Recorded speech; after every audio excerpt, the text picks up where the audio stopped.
Hi everyone, welcome to my channel Bibbity Bobbity Books. My name is Ellie and today I'm going to be talking about my summer TBR.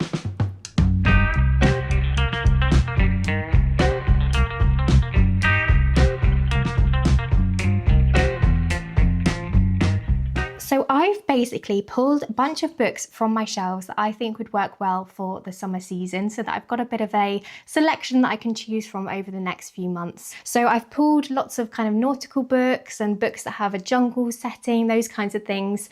The types of books that I think would work well, obviously, for summer. I will say that I like to make very loose TBRs because as soon as I set a strict reading plan, it suddenly becomes an obligation and I lose all motivation to read any of those books. So I like to keep things fairly casual here on this channel, but these are books that I would like to pick up over the next few months. But I will also say that it's my birthday in July and I'm hoping to get some books for my birthday. So knowing me, I probably will end up choosing the new shiny books over the books that I already own. That being said, there are some gems in this stack and I'm very much looking forward to getting to them. If there are any that I talk about today that you would like me to prioritize, please do let me know in the comment section down below and I will try to get to them soon so that you can hear my thoughts. Anyway, let's jump in with the TBR. So the first book that I want to mention is one that I don't actually own a physical copy of yet, but I will be reading it, I think, in the month of July with my friend Nikhil over at Esteem. So we are reading the Live Ship Traders books together and it's so much fun. I thoroughly enjoyed the first book and I really enjoyed having a discussion with Nikhil as well. So yeah, very much looking forward to continuing our buddy read with the second book, which is called The Mad Ship. If you haven't heard of this series before, it is a trilogy. It's an adult fantasy and it has a nautical setting. So for that reason, I feel like it's perfect for summer. And we're following lots of different characters. It's multi-POV. The first book, we follow the perspective of a pirate who's trying to become pirate king. And we also follow several different members of a merchant family who own this live ship, which is a magical ship made of wizard wood, which literally comes alive under a specific set of circumstances. And we're following lots of family drama, lots of political drama, and all of the things in the first book. If you want to hear me talking more about the first book, I will link videos down below where I talk more in depth about it. But yeah, I'm very much looking forward to continuing on with the series and yeah, I can't wait. The next book that I wanted to mention is one that I'm actually currently reading, and that is Dead House Gates by Steven Erikson. So this is the second book in the Malazan Book of the Fallen series, and it's a chunky one. It's a hefty book, and these books do take a lot of kind of concentration, really. Steven Erikson is known for very much throwing you in at the deep end, and there's a heck of a lot of world building to get your head around. So it is taking me a while to slowly chip away through this book, but I am enjoying it so far.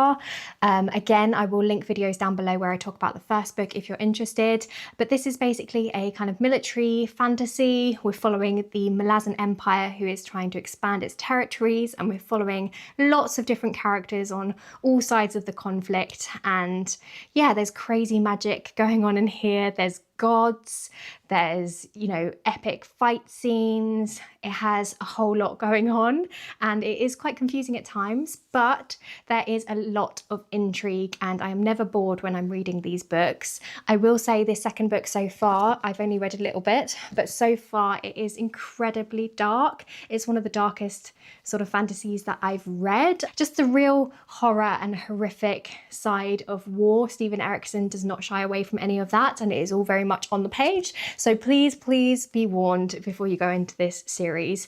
But yeah, I am so intrigued to find out where this series goes and hopefully to start tying some of the threads together, because so far my little brain is struggling a little bit to comprehend everything that's going on. But I am just so fascinated and yeah, I'm looking forward to carrying on with this one. I will probably film a dedicated spoiler-filled vlog or video discussion about this book once I finished it. So if you're interested, do subscribe and yeah, look out for that video. The next book that I have on my pile is actually a non-fiction, which is quite unusual for me. And this one is called The Lost City of Zed, a legendary British explorer's deadly quest to uncover the secrets of the Amazon. So this is a non-fiction written by David Gran. And the reason why I picked this one up is because I read The Wager by this author, which is one of my favorite non-fiction books that I've read in the last few years. Absolutely adored that book. And so I wanted to check out more by this author, and I thought this sounded like a really fascinating one. So on the back it says, Colonel Percy Harrison Fawcett, the inspiration behind Conan Doyle's novel The Lost World, was among the last of a legendary breed of British explorers. For years he explored the Amazon and came to believe that its jungle concealed a large complex civilization like El Dorado. Obsessed with its discovery, he christened it the City of Zed. In 1925, Fawcett headed into the wilderness with his son Jack, vowing to make history. They vanished without a trace. For the next 80 years, hordes of explorers plunged into the jungle trying to find evidence of Fawcett's party, or Zed. Some died from disease and starvation, others simply disappeared. In this spellbinding true tale of lethal obsession, David Gran retraces the footsteps of Fawcett and his followers as he unravels one of the greatest mysteries of exploration. I just think that sounds so fascinating. It also says on here, some of the quotes on the back say that it's marvellous, it's an engrossing book whose protagonist could outthink Indiana Jones. So yeah, I'm very much expecting Indiana Jones vibes in this book, exploring the Amazon. And of course, the jungle setting just makes me think of summer. So I think this is going to be the perfect season to pick up this non-fiction, and I'm excited to learn more. The next book on my stack here is Acceptance by Jeff Vandermeer. So this is the third book in the Southern Reach trilogy, although I do think he is publishing a fourth book that ties in with the original trilogy. So I don't know if it's going to be a quartet. But anyway, this is the third book in the Southern Reach series. And I read the first two books, obviously, and I'm very much looking forward to continuing on with the series. If you don't know, the first book is about Area X. So it is this kind of environmental phenomenon that happens. It's a sci-fi horror book, and it has quite literary, strange, cosmic horror themes to it. And I really enjoyed how creative the first book was and how bizarre it was, and also how horrific it was. But yeah, the idea is that there is this environmental phenomenon that happens. There's this barrier that appears that covers this section of land, and it happens sort of instantly overnight. And researchers who go into the area come out and have issues with their memory. They're suffering with amnesia. They can't remember what happened to them when they were in Area X, and a lot of them go on to develop cancer. And so there is this research facility called the Southern Reach Facility, which is funded to try and figure out what this area is and why these people are being affected by the area. And what's interesting is the area inside this barrier shows no sign of human life. So when researchers go in there, there's no microplastics or anything like that. It is just pure vegetation. So it's a very bizarre kind of setting. And in the first book, we're following the biologist of the group as she goes into Area X, and she is documenting her time there and her discoveries. And we see through her eyes what Area X is like. And I feel like that's all you really need to know. It's best to go into these books without knowing too much and just experiencing it for yourself. Okay, and speaking of Jeff Vandermeer, I actually have another one of his books on the stack here, and that is Hummingbird Salamander. I don't actually know too much about this book, and I feel like it's been on previous TBRs, but I still haven't gotten around to it yet. But there's something about the bright cover that is making me think of summer. And yeah, if I'm fancying something weird, if I want a bit more of Jeff Vandermeer, then I might end up reaching for this one as well. So I'm just going to read you from the back because I can't actually remember what this one is about.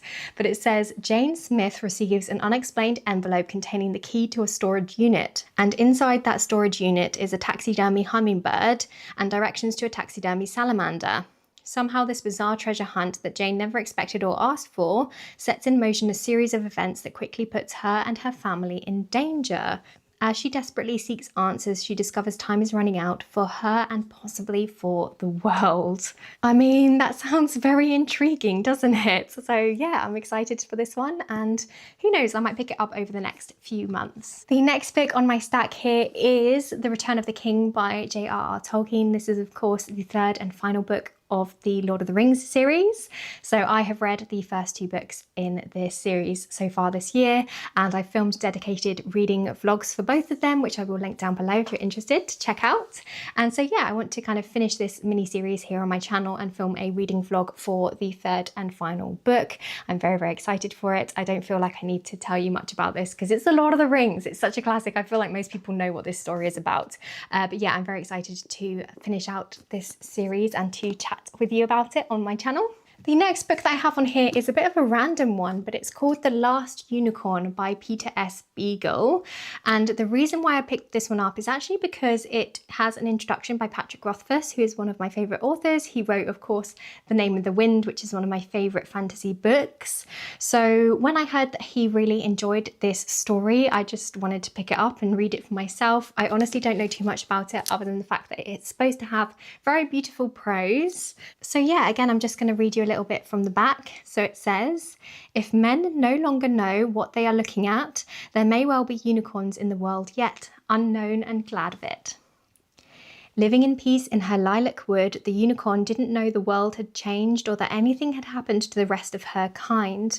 Overhearing a chance conversation, she resolves to venture out and discover the truth. The road is dangerous and the risks are great. If she fails, then unicorns will be lost forever. A modern fairy tale, The Last Unicorn is a beloved classic voted by Time as one of the 100 greatest fantasy novels of all time. It is fantastical, poignant, wistful and wondrous, showing us the humanity of magic and the magic of humanity. Doesn't that sound like such a delight? Okay, so next up is The Bone Ships by R.J. Barker. So this is the first book in a nautical fantasy. I'm not sure if I'm going to be picking this one up because I don't know if I want to commit to another chunky fantasy series. But if there's ever a time that I'm going to pick this one up, then it's going to be during the summer because it is a nautical fantasy. So it's set obviously on the seas and it sounds like a really fun time actually. So who knows, I might end up picking this one up soon.